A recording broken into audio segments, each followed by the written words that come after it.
Du coup, de ces 3 projets-là, lequel t'a le plus marqué et lequel t'aura le plus appris de choses qui vont pouvoir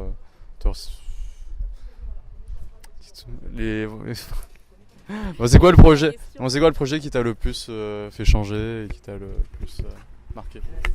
En fait, je pense ça va paraître idiot, mais il y en a aucun des trois. Enfin, les deux derniers ont quand même été plus marquants, mais je pense qu'ils m'ont tous appris quelque chose et apporté quelque chose qui me servira par la suite. Et à mon avis, on peut pas prioriser, enfin, ordonner ces apprentissages-là parce qu'ils sont tous utiles. Le deuxième projet, comme j'ai dit, ça m'a appris à travailler en équipe, à mettre un peu mon ego, mon orgueil de côté et ravaler ma salive et en me disant, de toute façon, il faut qu'on aille au bout du projet, donc tant pis que je sois mal ou pas dans cette équipe. Le troisième projet, lui, il m'a donné envie d'aller au bout des choses, clairement. Enfin, c'était un contexte difficile, il y a eu une grosse crise de licenciement pendant que j'étais là, ils ont fermé un centre, ils ont licencié plus de la moitié du personnel. Ils traversaient une période dure psychologiquement, les gens de mon équipe projet étaient affectés, enfin, ils étaient tous du coup un peu malades, ils s'investissaient moins dans le projet. Et moi au contraire, je me suis rendu compte que fallait jamais baisser les bras et ça m'a donné envie de trouver des buts pour me battre dans les projets, puisque là en l'occurrence mon but premier c'était de le faire pour les enfants et j'avais vraiment envie, je m'étais attachée à ces enfants, j'avais vraiment envie qu'ils ressortent avec quelque chose et du coup de me battre pour eux, de faire ces référentiels là pour eux, et ça m'a permis finalement d'aller au-delà des problèmes donc rencontrés au quotidien, du fait que l'équipe ils n'étaient pas forcément présents parce que ils avaient ces problèmes financiers, des problèmes autres, le fait que il y avait la barrière de la langue, clairement, on se comprenait pas toujours, même parfois jamais avec certains, mais ça m'a fait aller au-delà de ça et je pense que ça m'a fait réaliser, pour ma vie en entreprise, les deux projets étaient importants. Après, pour ma vie personnelle, je pense que clairement le projet en ONG c'était le plus constructif et le plus constructeur. Ça nous fait prendre du recul sur nos propres vies et sur nos propres problèmes. Voilà. D'accord. Et du coup, ça t'a donné envie de mener des projets un peu engagés comme celui dans lequel tu as travaillé au Sénégal?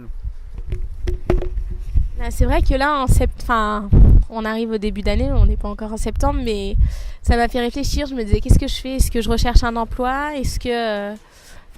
Qu'est-ce que je fais? Je savais pas vraiment. Et je me suis dit, mais est-ce que je repartirais pas? Enfin, clairement,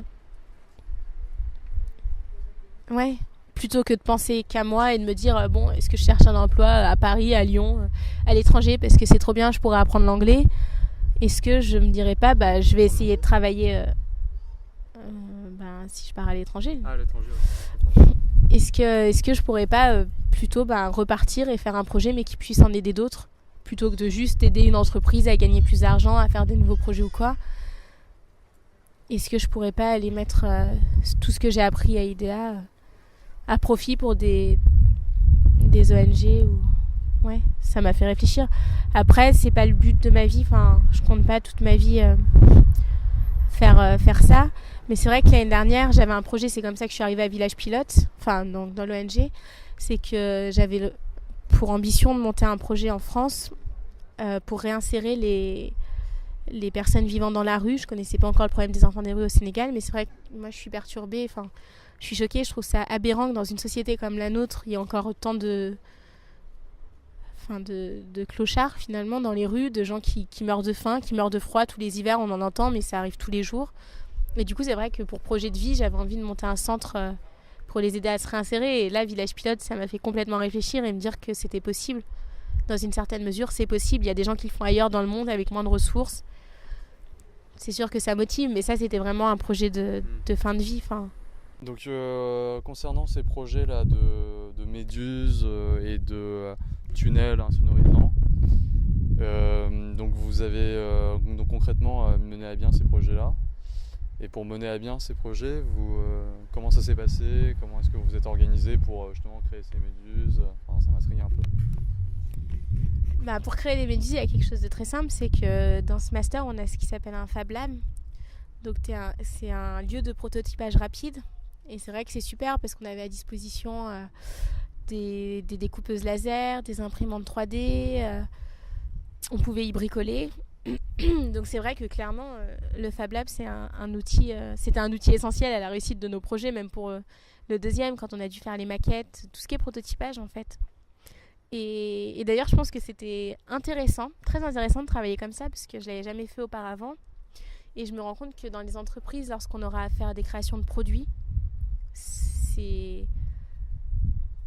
peut être un gros avantage clairement d'avoir des machines de prototypage, parce que ça nous permet tout de suite de situer, d'avoir une idée des volumes, d'avoir une idée de la cohérence du projet.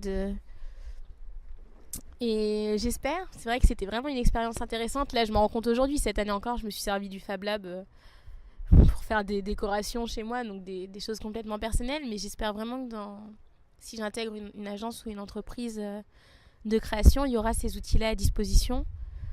Parce que surtout l'impression 3D, c'est génial, ça permet vraiment tout de suite se rendre compte. Donc voilà, après il y a l'équipe, forcément. Si j'avais été seule, je n'aurais pas mené les projets de cette manière-là. Il y avait des professionnels qui travaillaient avec vous pour vraiment vous aider on avait des tuteurs. Ça, faut d'ailleurs le garder pour les années suivantes. Des tuteurs experts, en fait, on avait le droit de consulter en fonction de nos problèmes. On avait officiellement un certain temps de consultation de tuteurs experts. Et c'était pour nous mettre un peu en situation réelle. Normalement, si on a un budget, on ne peut pas aller voir tout le monde et tous les laboratoires ou tous les...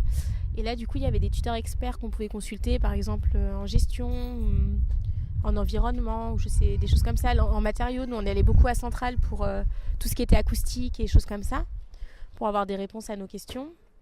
Mais outre ces tuteurs experts, c'était avant tout le groupe en lui-même, enfin, qu'on s'entende ou qu'on s'entende pas, de mettre ensemble des personnes de tous les horizons, c'est bénéfique.